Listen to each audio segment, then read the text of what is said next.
ओम गंग गणपतये नमो नमः। श्रीमद् वाल्मीकि रामायण किष्किंधा कांड 18वां सर्ग। पार्ट 2। श्री राम का बाली का उत्तर देते हुए उसे दिए हुए दंड का औचित्य बताना। सुग्रीव के साथ मेरी मित्रता हो चुकी है, उनके प्रति मेरा वही भाव है जो लक्ष्मण के प्रति है। वो अपनी स्त्री और राज्य की प्राप्ति के लिए मेरी भलाई करने के लिए भी कटिबद्ध है। मैंने वानरों के समीप इन्हें स्त्री और राज्य दिलाने के लिए प्रतिज्ञा भी कर ली है। ऐसी दशा में मेरे जैसा मनुष्य अपनी प्रतिज्ञा की ओर से कैसे दृष्टि हटा सकता है। यह समित धर्माकुल महान कारण एक साथ उपस्थित हो गए, इसके विवश होकर तुम्हें उचित दंड देना पड़ा। तुम भी इसका अनुमोदन करो। धर्म पर दृष्टि रखने वाले मनुष्य के लिए मित्र का उपकार करना ही धर्म माना गया। अतः तुम्हें जो ये दंड दिया गया वह धर्म के अनुकूल है और ऐसा ही तुम्हें समझना चाहिए।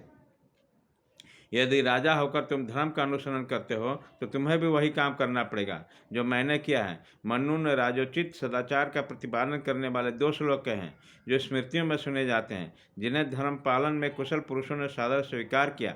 उन्हीं के अनुसार मेरा बर्ताव है। वह श्लोक इस प्रकार है। मनुष्य पाप करके यदि राजा के दिए हुए दंड को भोग लेते हैं तो शुद्ध होकर पुण्यात्मा साधु पुरुषों के भांति स्वर्लोक में जाते हैं। चोर आदि पापी जब राजा के सामने उपस्थित हो और उसमें राजा दंड अथवा दया करके छोड़ दे तो चोर आदि पापी पुरुष अपने पाप से मुक्त हो जाता है। किंतु यदि राजा पापी को उचित दंड नहीं देता तो स्वयं उसके पाप का फल का भोगना पड़ता है। तुमने जैसा पाप किया है वैसा ही पाप प्राचीन काल में एक श्रमण ने किया। उसे मेरे पूर्वज महाराज मंधाता ने बड़ा कठोर दंड दिया था जो शास्त्र के अनुसार अभिष्ट था। यदि राजा दंड देने के प्रसाद कर जाए तो वो दूसरे के दिए हुए पाप भी भोगने पड़ते हैं तथा उसके लिए जब वो प्रायश्चित करते हैं तब उसका दोष शांत होता है। अतः बानर श्रेष्ठ, पश्चाताप करने में कोई लाभ नहीं है। सर्वथा धर्म के अनुसार ही तुम्हारा वध किया गया है, क्योंकि हम लोग अपने बस में नहीं हैं, शास्त्र के ही अधीन है। बानर श्रमणे, तुम्हारा वध का जो दूसरा कारण है उसे भी सुन लो। वीर, उस महान कारण को सुनकर तुम्हें मेरे प्रति क्रोध नहीं करना चाहिए। बानर श्रेष्ठ, इस कार्य के लिए मेरे मन में न तो संताप होता और न खेद। मनुष्य राजा आदि बड़े बड़े जाल बिछाकर फंदे फैलाकर नाना प्रकार के कूट उपाय करके छिपे रहकर बहुत से मृगों को पकड़ लेते हैं, भले ही वे भयभीत होकर भागते हैं या विश्वस्त होकर अत्यंत निकट बैठे। मांसाहारी मनुष्य क्षत्रिय सावधान असावधान अथवा विमुख भागने वाले पशुओं को भी अत्यंत घायल कर देते हैं, किंतु उसके लिए इस मृगया में दोष नहीं होता। बानर, धर्मज्ञ राजर्षि भी इस जगत मृगया के लिए जाते हैं और विविध जंतुओं का वध करते हैं। इसलिए मैंने तुम्हें युद्ध में अपना बाण का निशाना बनाया। तुम मुझ में युद्ध करते या नहीं करते, तुम्हारी वैधता में कोई अंतर नहीं आता, क्योंकि तुम शाखा मृग हो और मृगया करने का अधिकार क्षत्रिय का अधिकार है। बानर श्रेष्ठ, राजा लोग दुर्लभ धर्म, जीवन और लौकिक अभुद्भव के देने वाले होते हैं, इसमें संचय नहीं है। अतः उसकी हिंसा न करें, उसकी निंदा न करें, उसके प्रति आक्षेप न करें, न ही उसके प्रति अप्रिय वचन बोलें, क्योंकि वे वास्तव में देवता हैं जो मनुष्य रूप में इसी पृथ्वी पर विचरते रहते हैं। तुम तो धर्म के स्वरूप को न समझकर केवल रोष के वशीभूत हो गए। इसलिए पिता पितामह के धर्म पर स्थित रहने वाले मेरी निंदा कर रहे हैं। श्री राम के ऐसे कहने पर बाली के मन में बड़ी व्यथा हो गई। वह धर्म के तत्व को निश्चय हो गया। उसने श्री रामचंद्र जी का दोष का चिंतन त्याग दिया। इसके बाद वानरराज बाली ने श्री रामचंद्र जी से हाथ जोड़कर कहा, नरश्रेष्ठ, आप जो कुछ कहते हैं बिल्कुल ठीक है, इसमें संचय नहीं है। आप जैसा श्रेष्ठ पुरुष को मुझ जैसा निम्न श्रेणी का प्राणी उत्तर नहीं दे सकता। अतः मैंने प्रभातवास पहले जो अनुचित बात कह डाली है उसका भी आपको मेरा अपराध नहीं मानना चाहिए। रघुनंदन, आप परमार्थ के यथार्थ ज्ञाता और प्रजाजन के हित में तत्पर रहने वाले हैं। आपकी बुद्धि कार्य कारण के निश्चय में निर्भांत एवं निर्मल है। धर्मज्ञ, मैं धर्मभ्रष्ट प्राणियों में अग्रगण्य हूँ और इसी रूप में मेरी सर्वत्र प्रसिद्धि है, तो भी आज आपकी शरण में आया हूँ।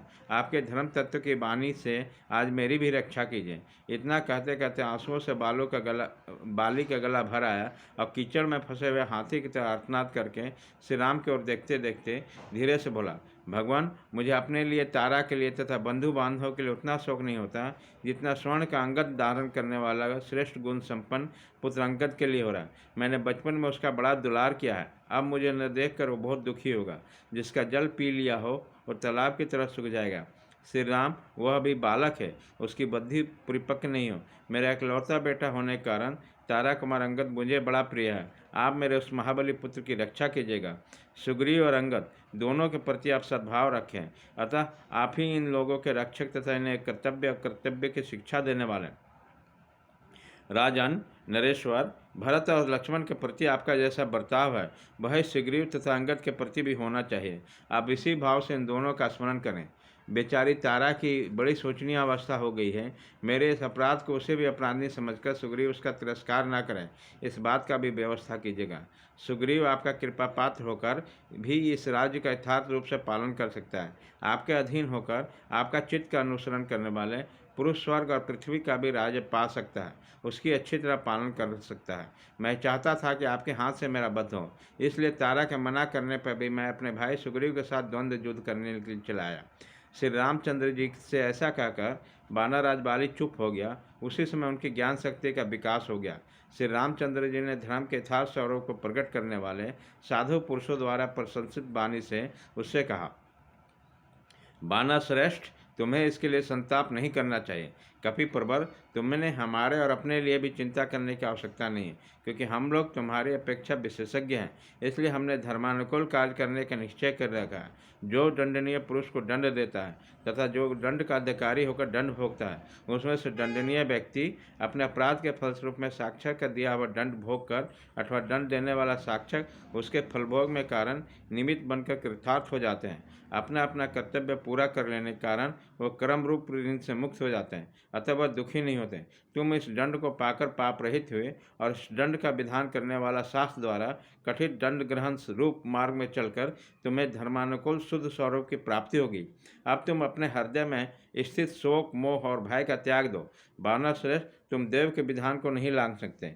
वानरसुर, तुम्हारे अंगत तुम्हारे जीवित होने पर जैसा था उसी प्रकार सुग्रीव और मेरे पास भी सुख से रहेगा, इसमें संचय नहीं है। युद्ध में जब शत्रु का मानदंडन करने वाला महात्मा श्री रामचंद्र जी का धर्म मार्ग के अनुकूल और मानसिक शंकाओं का समाधान सुनकर, मधुर वचन सुनकर वानर बाली ने सुंदर युक्तिपूर्वक वचन कहा, प्रभो, देवराज इंद्र के समान भयंकर प्रगट पराक्रम प्रकट करने वाले नरेश्वर, मैं आपकी बाण से पीड़ित होने के कारण अचेत हो गया था, इसलिए अनजान में मैंने आपके प्रति कठोर बात कह डाली है, उसे आप क्षमा कीजिएगा। इसके लिए मैं प्रार्थना पूर्वक आपको प्रसन्न करना चाहता हूँ। इस प्रकार श्री वाल्मीकि निर्मित अर्ष रामायण आदि काव्य के किष्किंधा कांड में 18वां सर्ग पूरा हुआ, पार्ट 2 पूरा हुआ।